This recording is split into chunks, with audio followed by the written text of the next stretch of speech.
One of the first things that people ask us when they find out that we've gotten married is, how did you meet?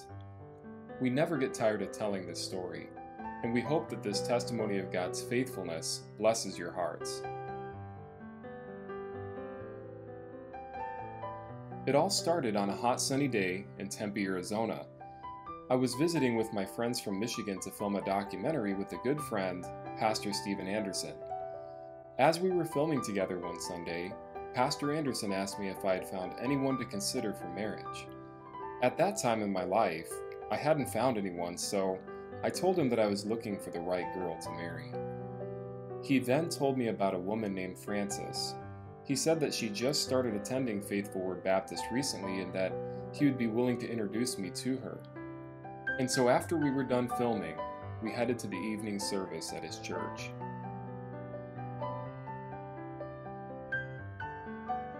Prior to meeting Matt, I was really beginning to feel I needed to find my future husband and start a family. I realized a career life was not my purpose on earth, and that I had an innate desire to support the right man. I pondered Isaac and Rebekah's story from the Bible, how Abraham, Isaac's father, sent his maidservant to find Isaac a wife. I realized I had no one to send to find me my future husband. So I earnestly asked the Lord, "Lord, can you find the best husband for me and send him to me?"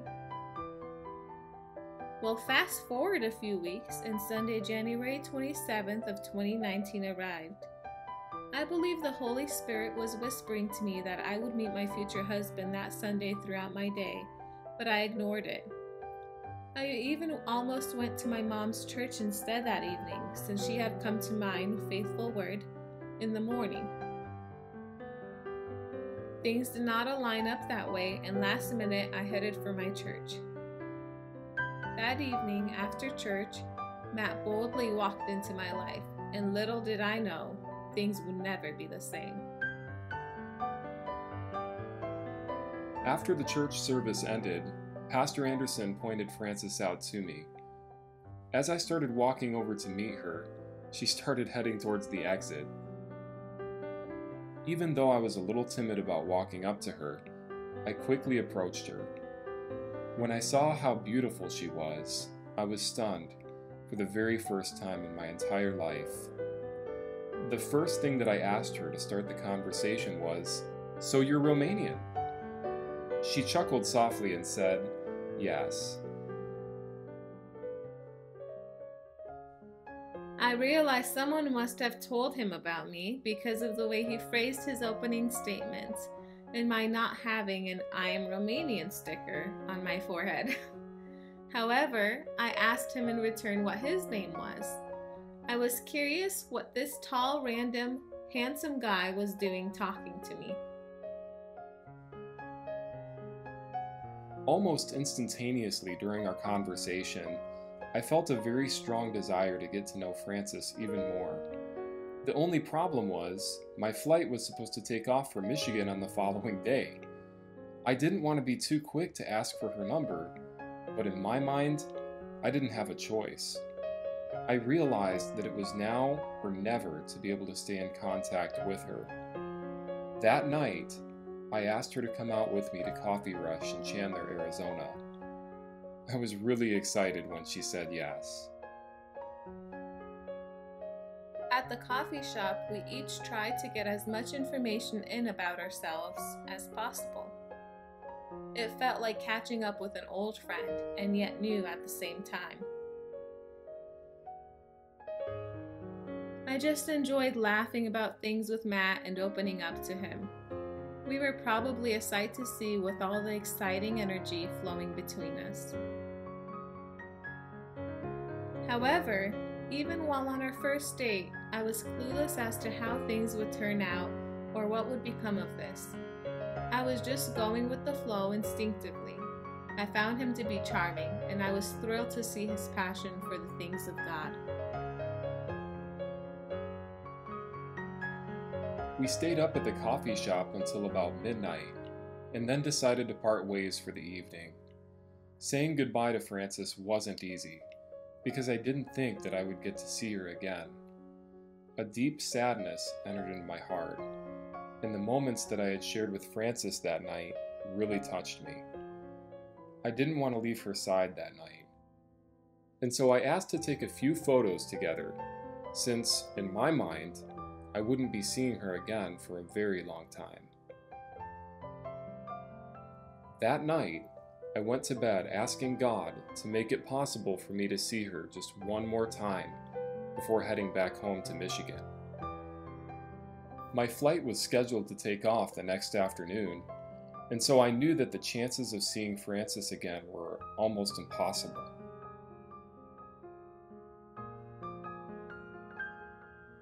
The following day, we arrived at the airport. When we got to the boarding area, I asked the Lord one last time to be able to see Frances again before leaving Arizona. I told him that I wanted to just have one more chance to see her. Right when we started to board the plane, the flight attendants put everything to an immediate stop and said that the winter weather conditions in Michigan were way too dangerous for landing. To my surprise, the captain of the flight crew told us that the next closest flight would be taking off 3 days later. I became very excited, and I knew this meant that I would see Frances again.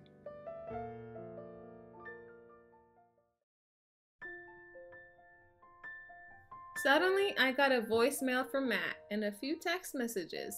He was enthused to let me know that his flight was delayed for a few days, and so we made plans to see each other the next evening when I would be off work.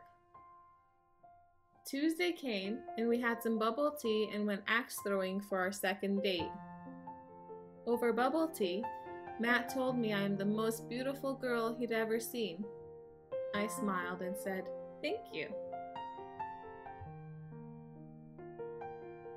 At the end of the date, we spent some more time getting to know each other in the hotel lobby. That night, I knew in my heart that she was the one that I had been waiting for all of my life.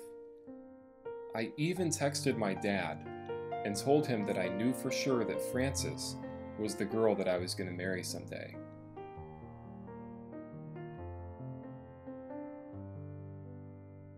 Meanwhile, I went home that night thankful to have spent some time with such a special man.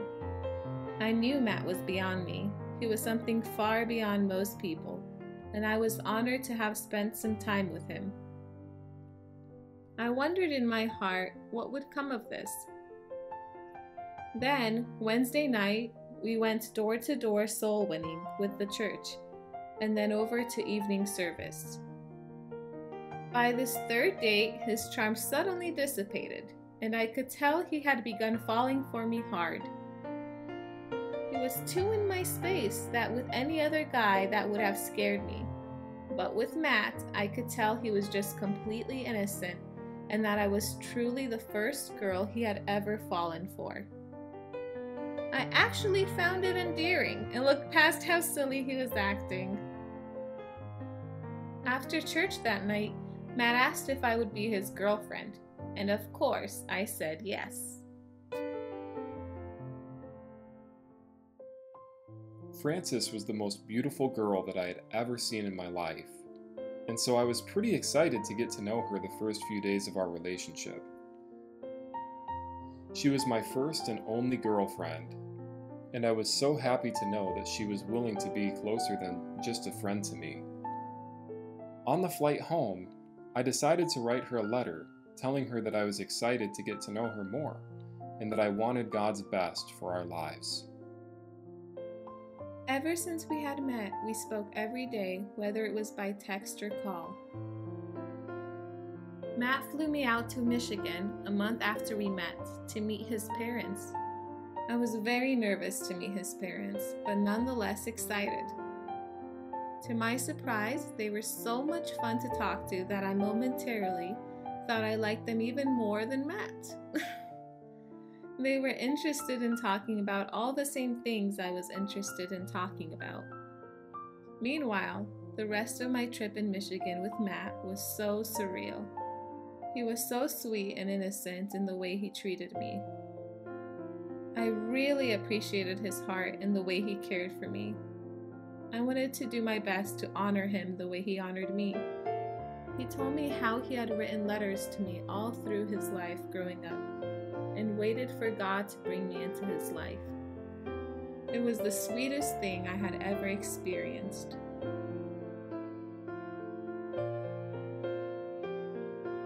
Frances was always caring, gentle, and funny to be around. Being able to spend time with her through the early months of our relationship was truly amazing. Even though our relationship was long distance, with her living in Arizona, of course, we still were able to get to know each other more every day.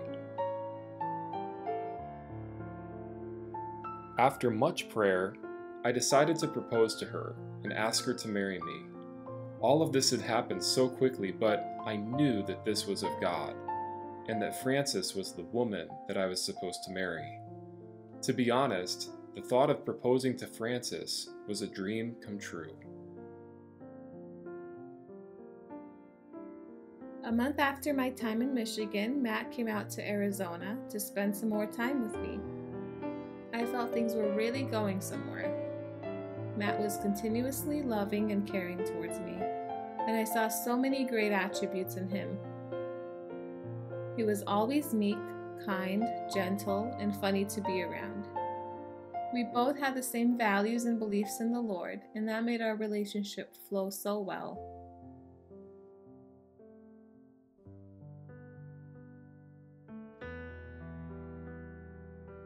While I was visiting Frances, I had the privilege of meeting her mother, and over lunch, I secretly asked her if I could take Frances's hand in marriage.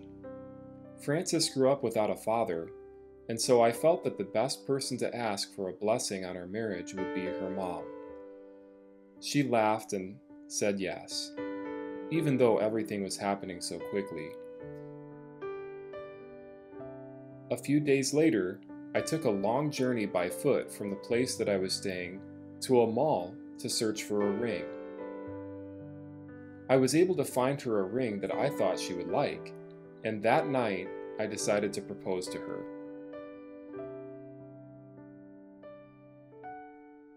That afternoon when I left work, Matt and I went to have dinner with my sister and brother-in-law.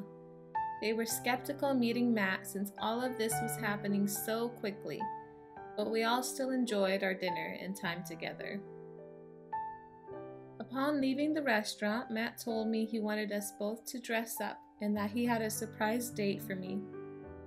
I candidly asked him if us dressing up meant he was going to propose, and if so, I would need to do my nails first. He laughed and said I could get my nails done in that case. We went to pick up his fancy clothes and then over to my place where he changed and waited for me for a very long time while I did my nails and searched for the perfect outfit. He then surprised me with a basin of water in which he insisted on washing my feet to show me how Jesus served his disciples by washing their feet and how he had the desire to serve me. He read some verses about love and marriage from the Bible, and then a letter he had written to his future wife when he was younger.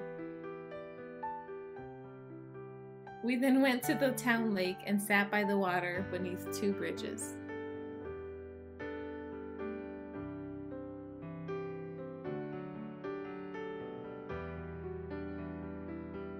As Frances and I sat by the water, I worked past my nerves and asked her to marry me. I pulled out the ring that I had purchased earlier that day at the mall and looked into her eyes. I had never seen such a large smile on her face before. She laughed and knew what was coming. I'll never forget that night, and it was a start to an incredible journey as husband and wife. Frances and I got married just over 3 months later. I'm so glad that the Lord had mercy on me and brought Matt into my life despite my imperfections. I look forward to a lifetime of memories together. Every day, through all the highs and lows, I know I am with the right man. I see kindness in Matt's eyes and a true love that surpasses all of this life's cares.